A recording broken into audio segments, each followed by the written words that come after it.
Қытай, Қырғызстан, Өзбекстан темір жолын Xitoy, Qirg'iziston, O'zbekiston temir yo'li hisoblanadi. China, Kyrgyzstan, Uzbekistan Railway Project. Железные дороги Китай, Кыргызстан, Өзбекистан. Қытай, Қырғызстан, Өзбекстан темір жолы. Бұл долбор Қырғызстанға эмне үчүн керек? 2000 жылдардан тартып коомчулукта маал менен табышмактууда, дымактууда Қытай, Қырғызстан, Өзбекстан темир жолу долбору тууралуу сөз козголуп келет. Долбор ичара талкууланып, жаңылыктарда айтылып, ар кандай айын кептер менен талаш тартыштардын чордонунда болуп турду. Ошентип көп жылдар күтүүдөн соң бул каттам идея эмес, реалдуу иш катары кайрадан кепке алынды. Андан бери эмне өзгөрдү? Эмне үчүн азыр? Эң негизгиси бул жолдун Кыргызстанга канчалык кереги бар? Бул темир жол бир караганда жөнөкөй гана инфраструктурадай көрүнөт. Бирок мунун артында улуттук экономикалык маселелерден тарта дүйнөлүк геосаясатка чейин абдан олуттуу маани жатат. Биз дал ушулар тууралуу сөз кылабыз. Бул чыгарылышта биз төмөнкүлөрдү талдап чыгабыз. Долбордун артында эмне турат? Эмне үчүн мынчалык көп талаш тартыштарды жана күтүүлөрдү пайда кылууда? Кыргызстандын эли үчүн эмнени өзгөртүшү мүмкүн? Жооптор таң калтырышы мүмкүн. Биринчи бөлүм. Соода кармашы. Дүйнөнүн негизги соода артериялары Малакка кысыгы, Суэц жана Панама каналдары, Түндүк деңиз жолу. Булар жөн гана картадагы сызыктар эмес. Булар дүйнөлүк экономиканын нерв тутуму. Алдыңыздарда дүйнөлүк сооданын картасы. Дал ушул каттамдар аркылуу күн сайын миллиондогон тонна жүктөр, жөнөкөй кагаз майлыктан тартып, iPhone, унаалар жана жогорку технологиялык жабдууларга чейин өтөт. Бул азыркы цивилизациянын күрөө тамыры. Соода байыртан эле мамлекеттердин кубаттуулугунун өзөгү жана согуштардын негизги себеби болуп келген. Соода үчүн империялар курулуп, континенттер ачылып, деңизге чыйыр салынган. Ошол эле соода үчүн географиялык ачылыштар болуп, өнөр жай революциялары тутанып, армиялар жана флоттор түзүлгөн. Учурда экономикалык күч-кубат, логистика жана дүйнөлүк рыноктарга чыгуу өлкөнүн жакырланышын же гүлдөп өнүгүп өсүшүн аныктайт.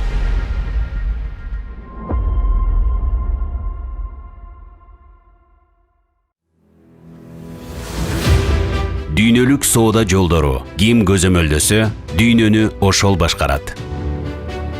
Соода жолдордун дүйнөлүк экономикадагы жана саясаттагы мааниси. Суэц каналы, Панама каналы, Малакка кысыгы. Булар картадагы жөн эле сызыктар эмес. Булар дүйнөлүк экономиканын өтө маанилүү артериялары. Алар аркылуу күн сайын жер шарында сатылган товарлардын 90% мунай, газ, тамагаш, кийим-кече, техника, жада калса тиш чукугуч сыяктуу майда нерселерде өтөт. Биз сатып алган нерселердин баары ушул тар бирок стратегиялык маанилүү пункттардан өтөт. Демек, бул каттамдардагы кенедей капыстык глобалдык силкинүүлөргө алып келет. Суэц окуясы бир тыгындан чыккан миллиардтаган жоготуулар. 2021 жылы Ever Given контейнер ташыган кемеси Суэц каналын жаап калган. Натыйжада саатына $400 миллион, күнүнө дээрлик $10 миллиард жоготуулар болгон. Мунайдын баасы алгачкы сааттарда 5%га көтөрүлгөн. Ал эми эң ири кагаз өндүрүүчү Suzano SA компаниясы 80 өлкөдө дарат кагазы түгөнүп калышы мүмкүн деп билдирген. Бир кеменин залакасынан дүйнөдөгү бардык жеткирүү чынжырлары ажырап кеткен. Бул бир нече түйүндөргө көз каранды болгон, дүйнөлүк экономиканын алсыздыгынын символу болуп калган. Ошондуктан жогорудагы дүйнөлүк соода жолдору планетанын ар бир жашоочусу үчүн өтө маанилүү. Ал эми өлкөлөр үчүн геосаясий карама-каршылыктарынын себептери болуп саналат. Түндүк деңиз жолу, жаңы каттам, жаңы күрөш. Орусия менен Кытай түштүк каттамдарына альтернатива боло турган Арктик аркылуу Түндүк деңиз жолун илгерилеп келет. Артыкчылыктары олуттуу. Суэц аркылуу 24 000 чакырымдын ордуна 15 000 чакырым, 40 күн жол жүрүүнүн ордуна 20 күн. Эгер бул жол толук кандуу ишке кирсе, анда аю менен ажыдар дүйнөлүк логистикага жана соодага болуп көрбөгөндөй таасирин тийгизет.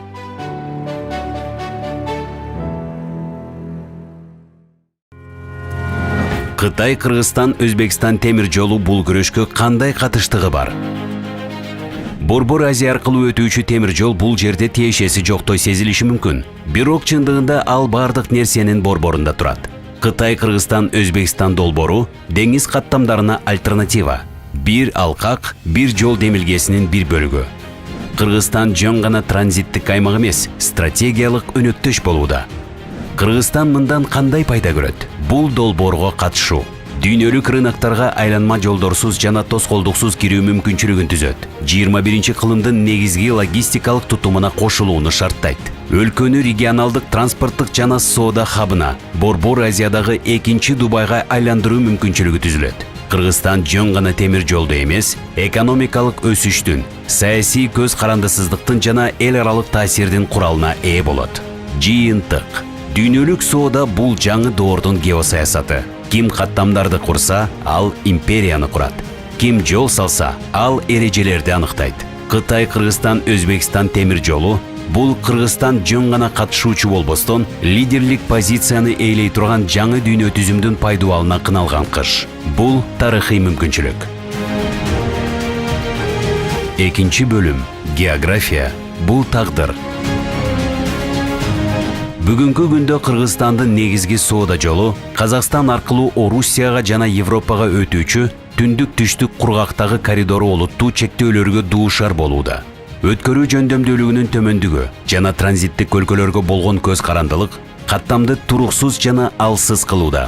Кыргызстанды Кытай менен байланыштырган экинчи негизги багыт Ош-Эркештам Кашкар Уна жолу бийик тоолуу ашуулардан өткөндүктөн өткөрүү мүмкүнчүлүгү чектелген. Мындай географиялык жана инфраструктуралык маселелер башка багыттарга да мүнөздүү. Эксперттердин баамында Кыргызстан транзиттик потенциалынын 20% гана пайдаланып, жыл сайын 100 миллиондогон доллар жоготот. Үчүнчү бөлүм. Ишенимдүүлүк жана чечкиндүүлүк. Кытай, Кыргызстан жана Өзбекстан 30 жылдан бери биринчи жолу темир жол долбоорун ишке ашырууга саясий даярдыкты 2022 жылдын 15 сентябрында Шанхай кызматташтык уюмунун Самаркандтагы саммитинде кол коюлган 3 тараптуу келишим аркылуу бекитип, расмий тастыктады. Бул пландаштыруудан курулушка өтүү практикалык фазасынын геосаясий сигналы болду. Техникалык экономикалык негиздеме 2024 жылы иштелип бүтүп, 2025 жылы Торугарт Жалал-Абад жер тилкесинде курулуш иштери башталат. Кытай, Кыргызстан, Өзбекстан темир жол каттамы. Темир жолдун жалпы узундугу 523 чакырым. Бул Кытайды Борбор Азия жана Европа менен байланыштырган негизги эл аралык жол. Каттамдын Кытайдагы бөлүгү 165 чакырым. Жол Кашкардан башталып Торугарт чек ара өтмөгүнө барат. Кытай тараптын инфраструктурасы жарым-жартылай даяр. Долбоордун эң татаал бөлүгү Торугарт, Арпа, Макмал, Казарман, Жалал-Абад. Бул маршрут 3500 метр бийиктеги тоолуу аймактардан өтүп, 90 көпүрө жана 40 тоннель курууну талап кылат. Алгачкы ирет өлкөнүн чыгышын жана түштүгүн темир жол байланышы менен камсыздап, ички байланышты жана транзиттик потенциалды күчтөндүрөт.